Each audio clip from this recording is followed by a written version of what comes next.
Bangladesh police, Bangladesh RAB, বাংলাদেশের answer বাহিনী, এই তিনটা বাহিনীর পোশাক চেঞ্জ করছে। এখন কথা হইল, পোশাক চেঞ্জ করলে কি হবে?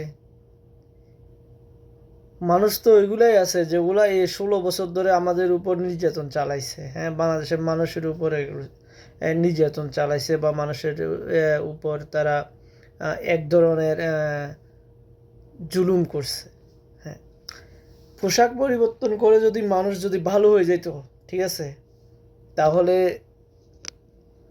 হ্যাঁ কি বলবো, তাহলে মনে করেন স্কুলগুলো, কিছু কিছু স্কুল আছে, হ্যাঁ, বা কিছু কিছু মাদ্রাসার মধ্যে, হ্যাঁ, এই যে খারাপ কাজগুলো মাঝে মধ্যে হয়ে যায়, হ্যাঁ, এগুলো হয়েছে আসলে। পোশাক চেঞ্জ করে মানুষের চরিত্র ঠিক করা যায় কিনা আমি জানি না। আমাদের চরিত্র ঠিক করার জন্য নিজের মন মানসিকতা দরকার। হ্যাঁ, পোশাক দিয়ে আসলে মানুষের চরিত্র কোনোদিন ঠিক হবে না। আমাদের নিজেদের ভিতর নিজেদের ওই চেঞ্জটা আনতে হবে। পোশাক চেঞ্জ করে কি হবে, এটা হচ্ছে কথা। অ্যান্ড বাংলাদেশের অন্তর্বর্তীকালীন সরকার এখন যিনি আছেন, মোহাম্মদ ডক্টর ইউনূস, আমি বলতে চাই, এই যে পুরো কাঠামো যেটা আছে 16 বছর ধরে যে পুরো কাঠামোটা তৈরি হয়েছে, হ্যাঁ, এই কাঠামোটা আসলে একটা ফেসিজম পুরা ইনভলভ হয়ে গেছে এর ভিতরে। সো এই জন্য বলি, আসলে মানুষের পোশাক দিয়ে তো কাউকে জাজ করা যায় না। পোশাক দিয়ে যদি মানুষের চরিত্র, হ্যাঁ, মানুষের যে মন মানসিকতা, এটা পরিবর্তন হইতো, তাহলে এই আমাদের যে আন্দোলন চলছে, 24-এ যে আন্দোলন চলছে, হ্যাঁ, কোটা আন্দোলনে অনেকেই বিরোধিতা করছে না, অনেকেই করছে।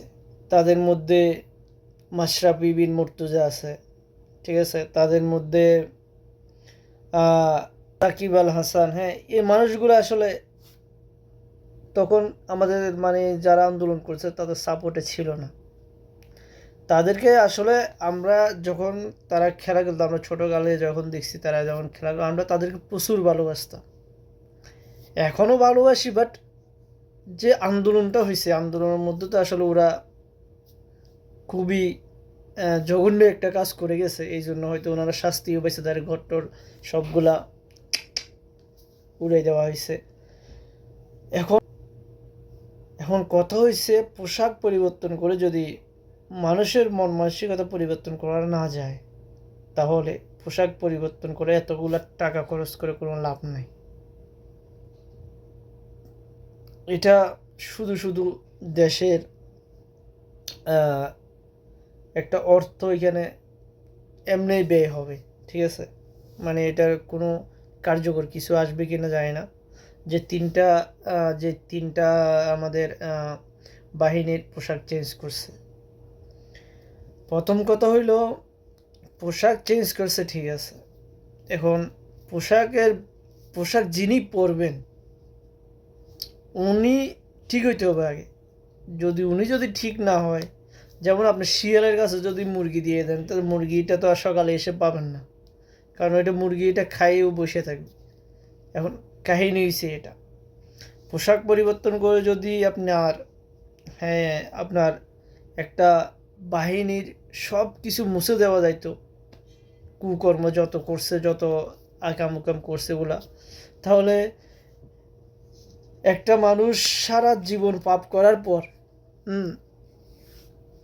তারে বুড়া বয়সে এনে পাঞ্জাবি পরাই, টুপি মাথায় দিয়ে দাড়ি রাইখা, হে এখন হাজির সাহেব, ঠিক আছে, এটা হবে না কোনোদিন, কারণ তার যে মনের ভিতর যে শয়তানটা আছে, ওই শয়তানটা ঘুরবে, এটা হচ্ছে কথা।